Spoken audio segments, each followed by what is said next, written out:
He burst into the heavyweight elite like a natural disaster. Terrifying power, masterful technique, and a frame that made even old-school kings nervous. But becoming a legend wasn't in the cards. Instead of mountains of gold, psychological collapse and the mark of a coward. Today we'll break down in detail how Iron Mike buried the Polish Giant's career, and why the last great white hope fled the ring under a hail of trash and disgrace. And this is the first time we've gone this far in the heavyweight division. Early on, Andrew Golota operated like a well-oiled machine.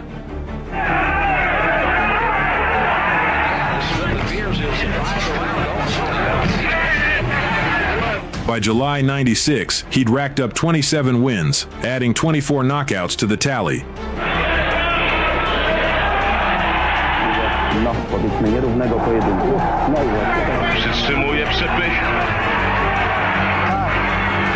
But that's when the world learned the Polish Giant's main feature. He boxed beyond the line of fouls.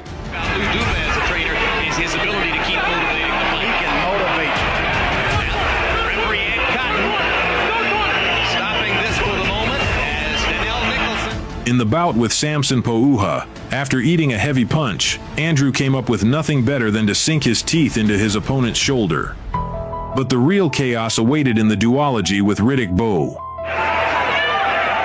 the big question early, a combination inside by Riddick. He sees this fighter coming back from a right hand with his own. The Pole didn't just give an even fight, he outclassed the American.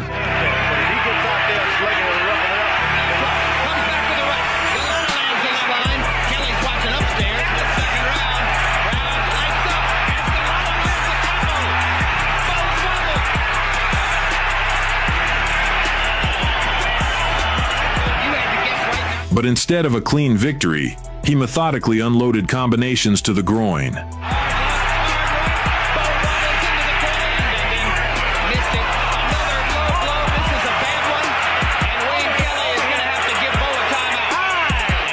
After the fourth shot below the waterline, the ref sent Golota packing to the locker room.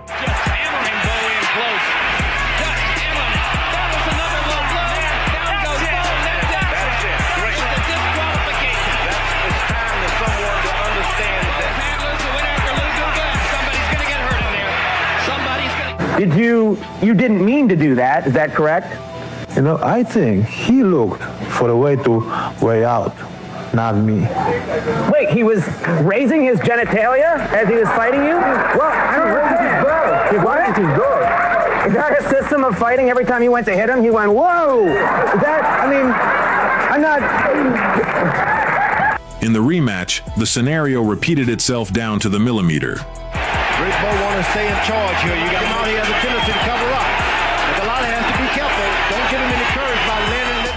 The Polish Giant was ahead on points, dropped Bowe to the canvas. Hard power punches from Golota. Bowe goes down. Hard shots by Golota. Bowe is wasted again. But in the ninth round suddenly shut down his brain and delivered a triple salvo to the groin.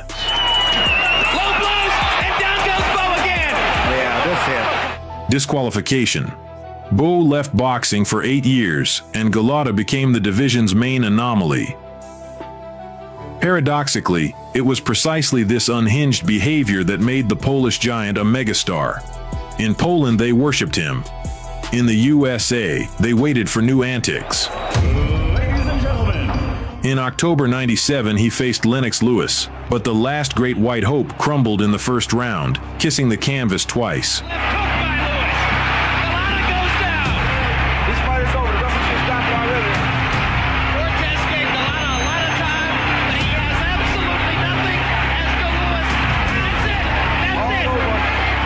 Following the Lewis fiasco, Golota flipped the switch into repressive machine mode.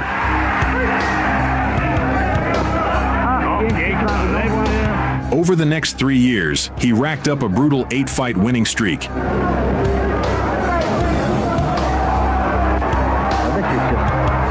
methodically grinding down the opposition and proving that Polish power was still a force to be reckoned with.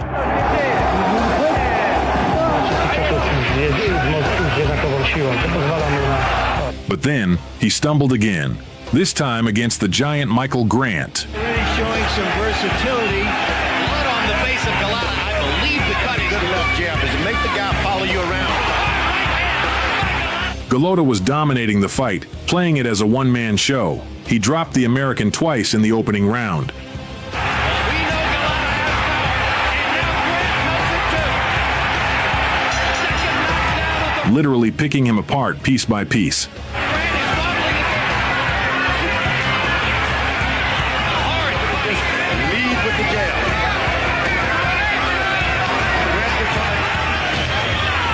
However, in the 10th round, after hitting the canvas himself, something in Andrew's head just snapped. Galata in trouble. A lot of time left in this fight. He has plenty of time. This is the way Galata looked when Lewis caught him in round number 1. And down he goes. Despite having every chance to win, he abruptly refused to continue. It was a dress rehearsal for the mental suicide he would commit later. I like tough guys. All the time in prison, I always ran these guys, they were tough. When they were in, they ain't tough. When they get confronted, they ain't tough. When I bring that pain to them, they ain't tough. But despite the red flags and his crumbling psyche, the collision was inevitable. Andrew Galata stepped into the ring to face the ultimate predator, the final boss, Iron Mike Tyson.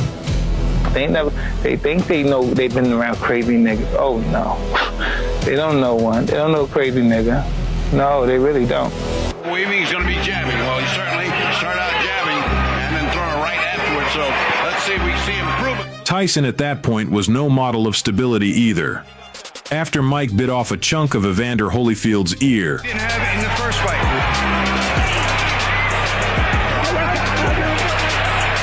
What happened here? and fought 4 more controversial bouts. Very telling. Sabres has to get some respect. Mike, because Mike's only got one speed while they were talking. The whole world understood.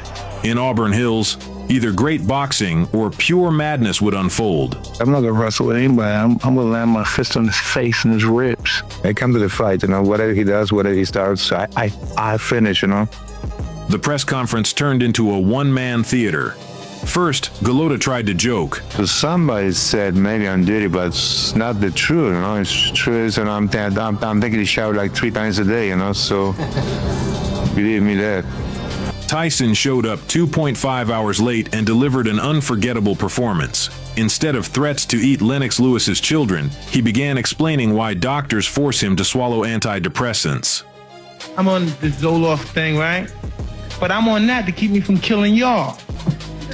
Tyson looked jittery. He stripped to the waist, climbed on the table, and cursed endlessly. His goal was crystal clear. Bring Andrews a lot on. Bring those guys. They can keep their title. I don't want their title. I want to strip them of their health. For Mike, this fight was personal. He grew up in criminal Brownsville, same place as Riddick Bowe. They went to the same school, and Tyson came to avenge his homeboy. Watching the laughing Galata, Mike hissed, But listen, when he's over there laughing, we're up here laughing, everybody laughing. This is serious, though. He won't be laughing Friday. This is very serious. This is very, very serious. Okay, gentlemen, let's do it right. Touch him up. Tyson entered the ring not to box, but to execute. Looks a little soft in the belly too, Steve. Another overhand right by Tyson. From the first seconds, he worked like a predator, trying to land his signature left hook on Galata. There's the spring a little bit. He's not really unloading with these big shots. His aura of invincibility. Haven't seen Galata's right yet. A lot of stand. The Pole, surprisingly, wasn't floundering. He smartly used his height advantage, keeping Mike at distance with his piston jab. Man to work with in front of him. He's throwing some big body shots. Galata's not throwing any hard punches at all. He's not using that height and that reach. Slapping a lot. Just still afraid.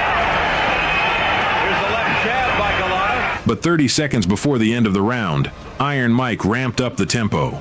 A devastating right overhand found Galota's jaw. The Pole crumbled. And a left hook to the head by Tyson.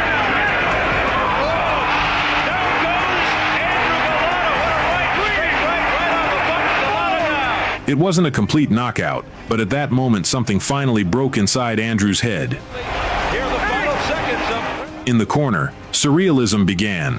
While the cutman tried to stop the bleeding from a cut under his eye, the Polish giant pleaded in panic with his cornermen to stop the fight. But they pushed him out for the second round. You gotta fight till your punches fast. Come on, let's go. 2:47 of round one, fading right. Tyson all over Galata. Tyson continued pressing, putting everything into every punch. With 2 strikes to the head. There's another right hand. Galata's chin was standing there, but how much more can he take? Galata fired back. He didn't look doomed. He even intercepted attacks, but his body was in the ring while his mind, already in the locker room. This way you need to stuff that big jab. Hard break. But the overhand right just missed with that. For the end zone. Okay, step back. Everyone knew Tyson is dangerous the first 6 rounds, just needed to survive. But Galata had his own plan. In the break before the 3rd round came the point of no return. Ignoring the curses and screams of Alcerdo, Galata rose from the stool and walked to the referee. You're gonna win this fight. Stop it. Don't you fucking do this. I've had enough. The phrase that became his career's epitaph. Andrew pushed away the ref and walked off.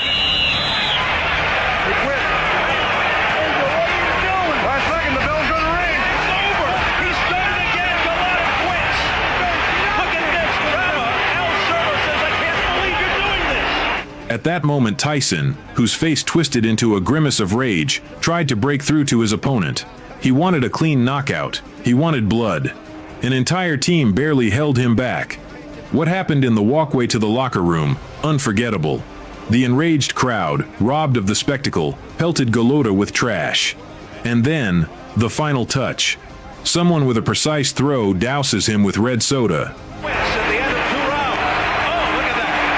Oh, my goodness. The beverage floods the giant's chest. Under the spotlights, it looked like Galata was bleeding out. Symbolic, tragic, shameful. First of all, it wasn't my day today, but got a headbutt. A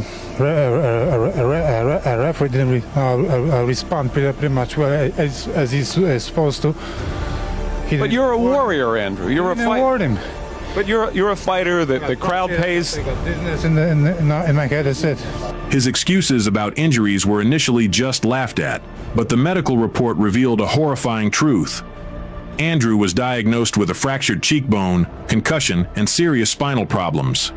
These injuries threw him out of the sport for nearly 3 years. Carl, it was actually April 17th of 2004. It was heavy tickle at night.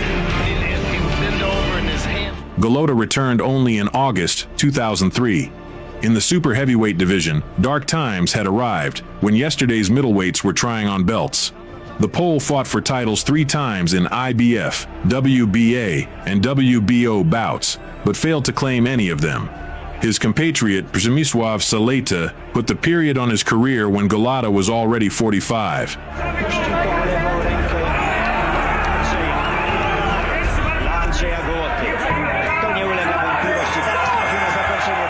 Mike Tyson didn't get an official victory that night. They found traces of marijuana in his blood, and the fight result was nullified. Iron Mike still managed to knock out Brian Nielsen, but then lost crushingly to Lennox Lewis in a title fight. After that failure, Tyson fought 3 more lackluster bouts, lost twice, and left boxing forever. 2 broken fates. One evening in Auburn Hills. Galata remains in history as an athlete who couldn't master his demons, and Tyson as a predator whose time irreversibly passed.